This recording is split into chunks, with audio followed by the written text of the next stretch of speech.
Sup Shredders, my name is Logan, aka Spiderhands, and welcome to an SP Reacts, where today we got ourselves a track from an act named Brady, featuring GGMJAY4 and Tiz Taylor, titled Smacky Jawn. And if we switch over to here, we got ourselves a track on the screen here on YouTube, the lyric video for it. I do wonder if this is coming off of the upcoming radio stations that apparently is broadcasting on June 19th, or so that'd be pretty cool. We're gonna listen through this track from start till finish, and we're gonna hear what we think.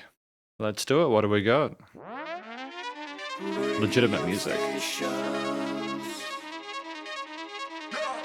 Hurry up and buy, I'm that guy, not Millie on my side. Hollow tips gon' fly at your eyes, burn hot like a pie. Niggas say they slide, but they lie. I'm Curry at the line, your bitch give me FaceTime, and after that, rip her from the high. Bitch, I get a bowl and break it down, and certain nothing but dimes. Been up on my grind, always had some money on my mind. Get it from my daddy, I'm a savage, come get at me. Want that static, I ain't lacking. Whack your mammy in your pappy. I told the hoe get off of me. Damn, I got to back some broccoli. I keep a Glock for haters who steady sleep peeping watching me. That's for this 7.9mm for any robbery. My niggas stay away. I want to really see you prospering. You see I speak in Guapanese, always rolling lots of tree. I'm talking about the L's and B's. Do you know your ABCs? Kids, can you spell fakery? I'm trapped inside the bakery, whipping up the pastries. I'm always living by the cream. Quick flip a big sack, get a slide with 2 glickies. Leave a nigga leaking in this bitch, he wanna get the trip and come and be my victim. They fucked up, they let me out the system, cause I'm fucking vicious with a semi. Hell no, I ain't picky. Lego,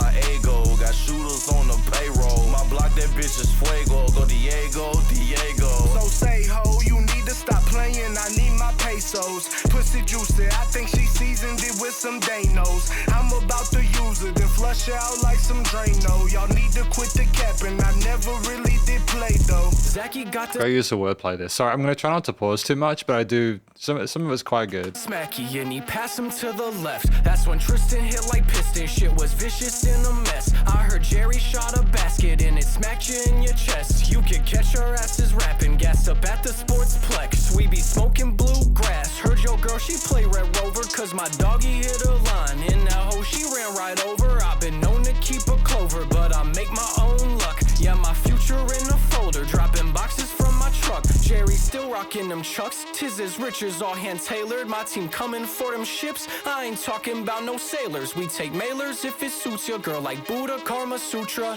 Legendary flow shooters, rocking Hayabusa on some Halo shit. Halo ships, dip and get the Interesting how it transitions there with those parts inside. Are those I'm gon' be thankful with. Bank on it, think on it, pay homage and pray on it. If you put my name on it, you better throw some stank on it. Dang on it, I'm off the leash. Stomp my feet, then cough and sneeze. Stop disease, can't fall asleep. My favorite rappers all deceased. Talk is cheap and so are tweets. Drop the beat and I'll compete. Luckily I'm functioning with funky kinks. I fuck with feet. Featuring my freaky thing. Your pinky ring is rinky dink. No need to think I speak in ink. The beginning of frequently peeking through these frequencies. Leaking a new piece of me. Seeping through with decency. Ain't easy as it seems to be. Seemingly I do it often. Only option, hold me hostage. Throw me in a holy coffin. Still won't find me dozing off and smoking on that Joe Exotic. Flow erotic, focus on it. Now it's time to end the verse. Throw the cipher in reverse. It kind of amazes me how they make these music videos. Like the amount of work that must go into making all those different images related to like the lyrics and stuff like that. It's very clever, sincerely. But we're going to talk about this track more in the conclusion. Because welcome to the conclusion, my review of this track from an act named Brady featuring GGMJAY4 and Tiz Taylor, titled Smacky Jawn. In this section, we're going to provide an overall song analysis of everything from lyrics and vocals all the way through to studio production, as well as any applicable constructive critique. And then finally, my general thoughts from a listener's perspective. But first of all, what do we think this track is about? There are 3 main perspectives, 3 different voices kind of echoing a lot of talking points in regards to women and drugs and money and like washing for prosperity, but also there's the guns and the 9mm and stuff like that, 47 9mm. There's like great use of wordplay with like the Play-Doh lines and such like that, and like the seasoning and all that. There's also like some more sort of like Joe Exotic and other sort of pop culture references and all that. And there's a whole other lot of options that sort of like appear seamlessly throughout this track. I do like the wordplay. I think that there's a sense of humor to it. It's not overdoing it with things. It's not too on the nose. And I think that what helps to sort of, you know, provide these different perspectives that kind of bounce back and forth between these different topics is, again, the work involved with Brady, GGMJAY4, GGMJAY4, and Tiz Taylor. They have their own verses. This is a through composed piece where they kind of work off of each other. There's no explicit chorus verse structure to it as far as I could tell there. It's mostly kind of going between the first two, them having their own sort of time in the sun there, with the instrumental motif, the beat in the background, kind of going between two different versions of itself with an extended measure at the end. That might have been Brady at the end, I'm not quite sure, considering that maybe they just let the other two people kind of go off of each other first. But regardless, I just feel like the words came through clearly. The flow in general was quite tight. We mixed in a lot of different kind of, typically an 8th note or a 16th note groove at halftime. I think the different expressions weren't too different. Like, you could tell that they were all in there for the same track and the same purpose. Everyone sounded pretty much equally polished. And I think in general there was a great rhythmic unison with some of the instrumental parts, such as the flurry of the synths or keys on the sides and then the drum parts and stuff like that. We had little kind of rests and pauses as well, sprinkled in between there to kind of mix things up. Use of repeaters. There was some vocal modulation and other bits where the vocals went down and they kind of sounded a bit heavier or sort of like stylized, and ultimately, yeah, no, it was good. So ultimately, yeah, no, you know, solid performances on the mic. Happy with the way things were portrayed there. Again, structurally, the track is 3 minutes 14, well fleshed out, you know, and there was no filler in there. You have that starting point where you have the dun-dun-dun-dun, that kind of instrumental motif, that sequencer coming in, almost like the record starting up, with like the legitimate music and the radio station part, and it sounds like you're getting into a new broadcast. And you have these kind of like stylized tuned vocals with the come on part kind of incentivizing you to get involved within it within the first 5 seconds. And then we're just straight into that first verse. We're very, very cautious about allowing the beat to flow by itself for too long. That first sort of main sort of kick pattern in 808 comes in with that first main vocal line and we're straight into it.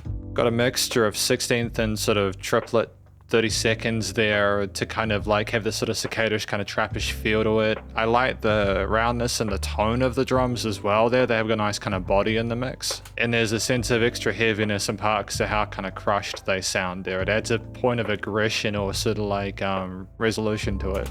These dun-dun-dun-dun kind of going between 16 triplets or 30-second triplets, like that flurry, that sequencing up and down is really neat. It's on the sides of the stereo field as well, so it sounds like the track is huge. And even though the vocals are the main focal point, you just kind of feel enveloped by it. But there are different ways of interpreting that. You do have the drums and the bass continue throughout the piece there with a mixture of kind of clicks or claps or kicks and snare and hi-hats, but it's also that you change the pitch of those flurries on the side there. And I think that that's just a nice way to kind of add a bit of sort of compositional diversity to it. If you'd had the same kind of idea for the entirety of the track, even though there are adjustments of vocal texture and timbre, it's kind of enough to sort of, it's not quite enough, should I say, to sort of allow for 3 minutes. You just having things change halfway, especially at the end where we kind of have an extended verse, that kind of mix up halfway just kind of keeps the listener engaged and lets people kind of know a stage where they're at. To be fair, there are moments like at 2 minutes 10, for example, where the drums cut out and we allow that kind of main sort of like sequenced part on the sides to float by itself. And there's probably other points in the track where that happens as well. I mean, clearly at the start, it didn't come in with the kicks immediately, but it's just allowing that sense of dynamic range to it as well. Not having everything be the same intensity, which is important. And there's like on beats and syncopated snares as well, or claps there to allow, mix up with the kind of groove and pace of it. The drums as well. The kick drums are also a little bit more active there, dum-dum. And you don't really need more with it. I think, again, it's minimalist in terms of the amount of instrumental layers, but I feel like, again, it was just cool how things kind of rose up at the end. And it's minimalist in terms of instrumental layers, but I think if you'd added more sort of like lead elements to this, it just might have been a little bit busy, especially with the different vocal parts. And then the track just kind of ending at the end without any sort of like outro sort of reverb or resonance there kind of lets you know things have come to an end pretty succinctly, and you're just kind of like, whoa, what happened? And I assume if there's going to be another track after this, then it's just going to go straight into that as well. So ultimately quite well contained. Thematically minor oriented, because I don't think we're necessarily trying to be happy, super positive and peppy about this kind of stuff. There's kind of a swagger and finesse that we're trying to sort of like communicate here. A sense of danger maybe as well, which I think suits the style of music that we're making. It suits the stuff that we're discussing within the lyrics. So ultimately I think the extension in those synth flurries combined with some of the aggression of like tones, textures and timbres and the percussion and bass and stuff seem they make sense together, so it's very good. There's a sense of like there's a sense of cohesion there, you know. Studio recording, mixing and mastering though, again, the vocal takes in general are quite good. Happy with the leveling. They're not overproduced either. Again, there's like bits of like vocal modulation and pitch shifting and echoes and some parts there as fillers and call and responses and stuff, and that's kind of neat. But just nice to hear the words come through clearly and not be over stylized the entire time, if that makes sense. It was a bit more colorful, some of the runs at the start for a bit of ear candy, but we kind of could hear them actually kind of talking to us or rapping to us, which is good. No issues within the frequency spectrum, things were now niched, and I think again that's part of the minimalism with the instrumental layers, but also, you know, no resonant frequencies. Nice and wide in the stereo field with like again, the panning of those kind of synth flurries and the sides there, as well as the vocals in the center and these sort of repeaters kind of like going around the sides, and where the percussion was sort of placed as well. Dynamic range compositionally as well as production wise, but it's still nicely glued and tight side chaining with the kicks as well for a bit of pump to it. Bass compression limiting is handled. No applicable constructive critique for me. And from a final general listener's perspective, I just feel this is a really effective collaboration between musicians that all seem to really want to be there. And I think that if we can continue to make music like this, work with teams and just kind of explore the possibilities vocally, I think it's going to be really good. Because thank you for watching my review of this track from an ex named Brady, featuring GGMJAY4 and Tiz Taylor, titled Smacky Jawn. Hopefully you enjoyed it. If you did, please go show us some love via their various social medias and YouTube page, and stay cool and stay safe, and please remember to support your local musicians and artists at this point in time, as they need the help more than ever with the crazy stuff going in the world, and I will catch you in the next SB Reacts. Spiderhands out.